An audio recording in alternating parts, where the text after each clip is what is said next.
एक और बड़ी खबर है, आज सोने में बहुत ज्यादा गिरावट देखी गई है, यह भी आपको बता दें। लेकिन इस सबके बीच में पाकिस्तान को भारत के ऑपरेशन सिंदूर से भय कितना लगा, इसकी आज मुनीर तक कैसे महसूस हुई। भारत के सामने घुटनों के बल बैठकर पाकिस्तान कैसे सीज़फायर के लिए गिड़गड़ाया, अब आपको इससे जुड़ी वो इनसाइड स्टोरी बताते हैं, जिसकी एक झांकी थोड़ी देर पहले प्रधानमंत्री मोदी देश को दे चुके हैं। दोपहर में सेना ने भी इसके संकेत दे दिए थे। सबसे पहले आप एक वीडियो देखिए। पाकिस्तान के ड्रोन हमलों का भारत ने करारा जवाब दिया। ये देख रहे हैं धुआं, ये वो तस्वीर है जो नासा की सैटेलाइट में भी रिकॉर्ड की गई। भारत ने पाकिस्तान के 9 एयरबेस टारगेट किए थे। रावलपिंडी का नूर खान एयरबेस भी शामिल था। नूर खान एयरबेस पर हमले का यही वो वीडियो है जिसे देखकर पाकिस्तान के पीएम शहबाज शरीफ और आर्मी चीफ असीम मुनीर की दिल की धड़कनें बढ़ गई थी, क्योंकि अटैक पाकिस्तान के सीने पर भारत का करारा प्रहार जैसा था। बहुत कम लोग जानते होंगे कि इसी अटैक में सीज़फायर की कहानी छिपी है। इस बेस पर अटैक क्यों किया गया, आज इससे जुड़े कुछ संकेत भारतीय सेना ने वीडियो दिखाकर दिए। अंदर की खबर है कि इस बेस पर, वो जो बेस का वीडियो आप देख रहे थे, अगर हो पाए तो दिखाइए एक बार। उस बेस पर अमेरिका के C-130 पार्क थे। उस बेस पर पाकिस्तान का रिफ्यूलिंग वाला प्लेन पार्क था। कहा तो यह जा रहा है कि एक C-130 उड़ा दिया गया है। उस बेस के हैंगर में पाकिस्तान के F-16s भी पार्क थे, ऐसा कहा जा रहा है, कंफर्म हम नहीं करते। दरअसल ये पाकिस्तान का सबसे मजबूत सैन्य ठिकाना है। यहां पर न सिर्फ पाकिस्तान के सबसे शक्तिशाली फाइटर जेट C-130 ट्रांसपोर्टर और IL-78 ईंधन भरने वाले विमान तैनात हैं, इनकी सुरक्षा के लिए चीनी एयर डिफेंस सिस्टम भी तैनात इसी बेस पर थे।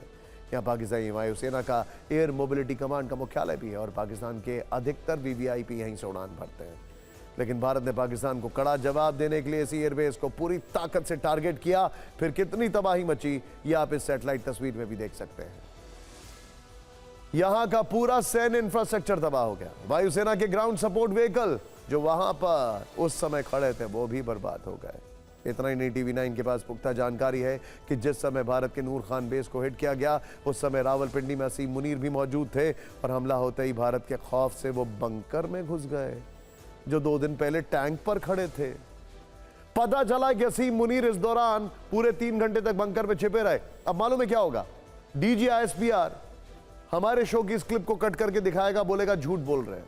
ये नहीं बताएगा कि उन्होंने कहां हमला किया, वो हमारे लिए ज्यादा काम करते हैं वैसे। खैर, डर के मारे असीम मुनीर बाहर नहीं निकले, बंकर में रहकर जैसे तैसे जान बचाई। फिर जब बाहर निकले तो भी जवानों के सामने नहीं आए, रावलपिंडी के जनरल हेडक्वार्टर से सीधे सेफ हाउस में शिफ्ट हो गए। ये सच्चाई जानने के बाद आप नूर खान बेस पर अटैक को कैसे डिकोड करना चाहेंगे, असीम मुनीर के इस डर को आप कैसे देखना चाहेंगे, क्योंकि हमने इसके बाद जो डिकोड किया वो यही है। भारत का नूर खान बेस पर हमला सोची समझी रणनीति थी, मैसेजिंग थी। नूर खान बेस पाकिस्तानी सेना की रीढ़ है और भारत ने यह रीढ़ तोड़कर असीम मुनीर का गुरूर तोड़कर रख दिया, क्योंकि इस अटैक के बाद मुनीर बहुत घबरा गए और पाकिस्तान ने भारत के हमलों को रोकने के लिए तुरंत अमेरिका के विदेश मंत्री मार्को रूबियो से बातचीत की, सीज़फायर की दुहाई मांगी। कहा तो यह भी जा रहा है कि उन्होंने अपने न्यूक्लियर कमांड की बैठक इसी हमले के बाद अगली सुबह बुलाई थी शहबाज शरीफ ने, सिर्फ डराने के लिए। वरना सोच कर देखिए, ऑपरेशन सिंदूर शुरू होने के 2 दिन पहले तक यही असीम मुनीर टैंक पर चढ़े थे, भारत को खोखली धमकियां देकर खुश हो रहे थे और जता रहे थे कि जनरल असीम मुनीर न जाने क्या कर डालेंगे। लेकिन भारत ने जो प्रचंड प्रहार किया उससे मुनीर का सारा कॉन्फिडेंस हिल गया। वो सीज़फायर के लिए घुटनों पर बैठ गया। और इंटरेस्टिंग बात क्या है, जिस तरीके से हिजबुल्लाह के ऊपर बंकर बस्टर बम्स मारे गए थे लेबनान में, भारत के पास भी वो बम है और इस्तेमाल नहीं किया हमने, वरना मुनीर बंकर में ही थे। ये रिपोर्ट देखिए। झूठ, यह शब्द पाकिस्तान के नाम से चिपका हुआ है और वो भी 1947 से, और उसने अपना यह रिकॉर्ड इस बार भी बरकरार रखा। अयूब खान से लेकर पाकिस्तान के जो पहले पाकिस्तानी जनरल थे असीम मुनीर तक, 100 से ज्यादा आतंकी, करीब 50 पाकिस्तानी आर्मी के जवान और अधिकारियों के साथ 9 एयरबेस बर्बाद हो गए। लेकिन पाकिस्तान भारत से जीत का फेक नैरेटिव बनाने में लगा हुआ है। इस फर्जी वाड़े के जरिए उसका आत्मविश्वास का लेवल इतना ज्यादा है कि पूछे मत। पाकिस्तान अपनी झूठी जीत को सही साबित करने के लिए फर्जी वीडियो, AI जनरेटेड ऑडियो और आधे अधूरे क्लिप प्रसारित करना है। पाकिस्तान की फौज खुद को प्रोफेशनल आर्मी कहती है, लेकिन ये किसी कॉमेडी शो के लिए तो एक बढ़िया एंटरटेनिंग कंटेंट हो सकता है, रियलिटी में नहीं। भारत से मैदान में हारने वाली पाकिस्तानी आर्मी अब झूठ और फरेब के जरिए अपनी जनता का मन बहलाना चाहती है। इसीलिए फिक्र के दर्शकों के लिए हमने पाकिस्तान के झूठ का फैक्ट चेक किया। कल की प्रेस कॉन्फ्रेंस में पाकिस्तानी आर्मी ने पहला और सबसे बड़ा झूठ यह कहा कि वो प्रोफेशनल आर्मी है। अच्छा, जो कि सलवार कमीज पहने, सलवार कुर्ता पहने आतंकियों के पीछे छुपी होती है। अब सवाल यह कि क्या आतंकियों के जनाजे में सलामी देने वाले आर्मी प्रोफेशनल हो सकते हैं? जिस देश में 78 साल के इतिहास में 33 वर्ष सैन्य तानाशाहों का राज रहा हो, वहां की आर्मी प्रोफेशनल कैसे हो सकती है? खबर तो यह है कि अभी भी वहां पर अनडिक्लेयर्ड कू है। जिस देश के सैन्य शासक जियाउल हक ने लोकतांत्रिक रूप से चुने हुए जुल्फिकार अली भुट्टो को फांसी पर लटका दिया था, वो आर्मी प्रोफेशनल कैसे हो सकती है? जिस देश में सरकार आर्मी चीफ को नहीं बल्कि आर्मी चीफ पीएम को चुनता हो, वो आर्मी कभी प्रोफेशनल आर्मी कैसे हो सकती है?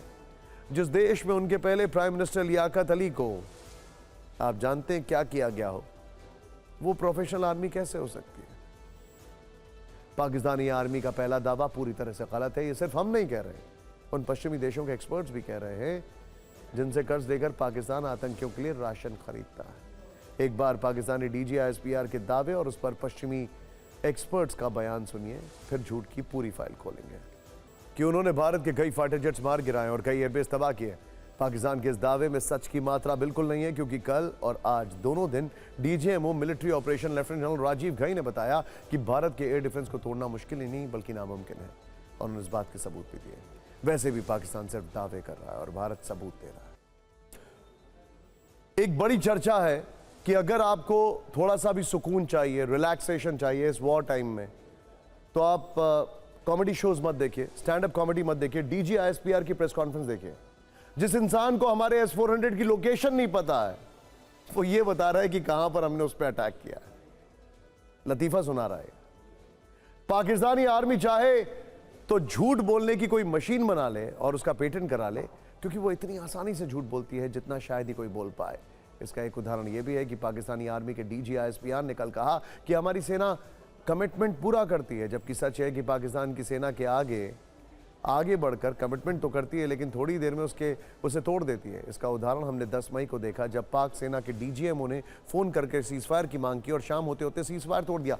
खबर ऐसी है, हम कंफर्म नहीं कर रहे कि असीम मुनीर के खिलाफ लोकल कमांडर्स हैं जिन्होंने सीजफायर तोड़ा, यह हम कंफर्म नहीं कर रहे, बता रहे हैं। पाकिस्तान को यह समझना होगा कि कमिटमेंट पर डायलॉग बाजी से काम नहीं चलता, उसे जमीन पर दिखाना होता है।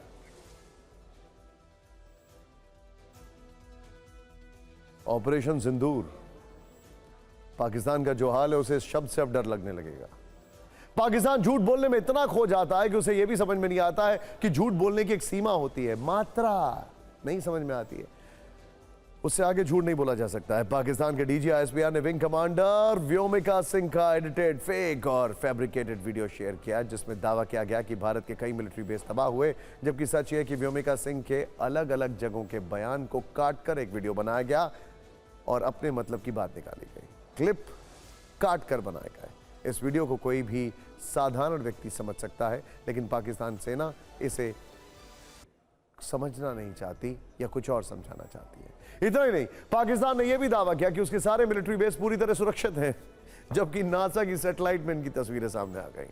सच है कि पाकिस्तान भारत के हमले से इतना डर गया कि उसके आर्मी चीफ जनरल मुनीर को नूर खान बेस पर हमले वाली रात कई घंटों के लिए बंकर में छिपना पड़ा और अपनी जान बचानी पड़ी।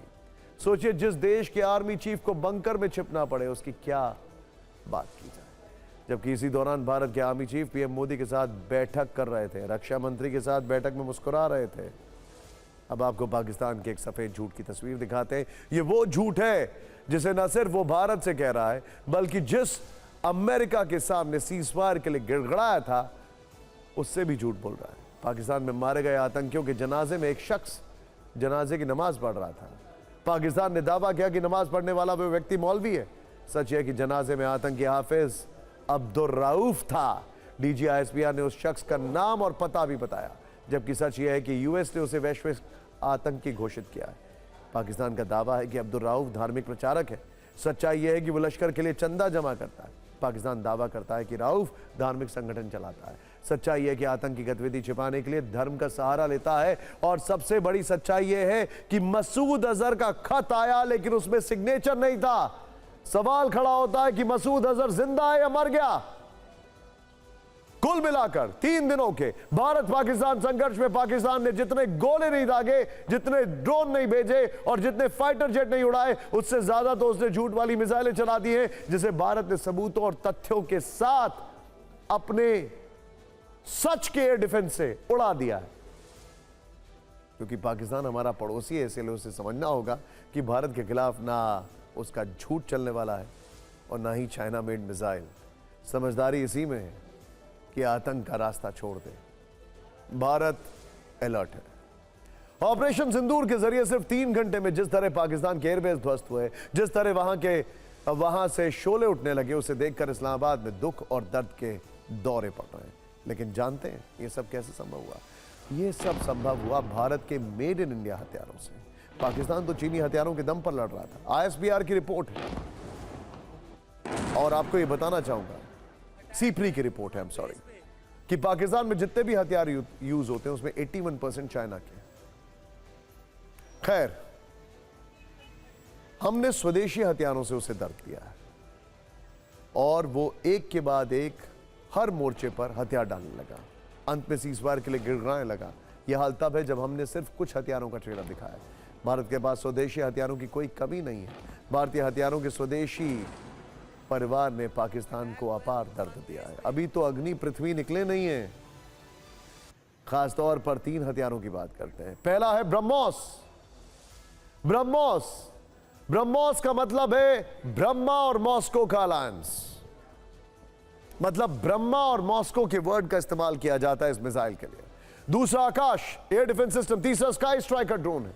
स्वदेशी surface to surface Akash missile system की रेंज 25 से 45 किलोमीटर है। यह 18 किलोमीटर की ऊंचाई तक मार कर सकता है। एक साथ 64 टारगेट को ट्रैक करने की क्षमता है। यह लड़ाकू विमान, क्रूज मिसाइल, ड्रोन और बैलिस्टिक मिसाइलों को नष्ट करने में सक्षम है। ब्रह्मोस की दुनिया की सबसे तेज सुपरसोनिक क्रूज मिसाइल माना जाता है।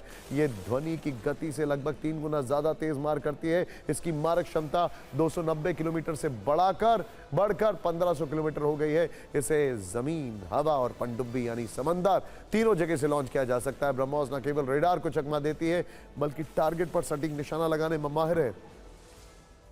स्वदेशी परिवार की तीसरी घातक हथियार स्काई स्ट्राइकर कामिकाजी ड्रोन, जो अपनी सटीकता और लॉन्च एंड फॉरगेट तकनीक के लिए जाना जाता है। मतलब यह खुद ही टारगेट को ट्रैक करके नष्ट कर देता है। ऑपरेटर को बार बार कंट्रोल नहीं करना पड़ता। 100 किलोमीटर की रेंज वाला यह ड्रोन 10 किलो के वॉरहेड के साथ 2 घंटे तक उड़ान भर सकता है। इस वक्त युद्ध में ड्रोन सबसे बड़ा बाहुबली साबित हो रहा है। ड्रोन को भविष्य की लड़ाई का सबसे सटीक, घातक, सस्ता और कम नुकसान वाला हथियार माना जाता है।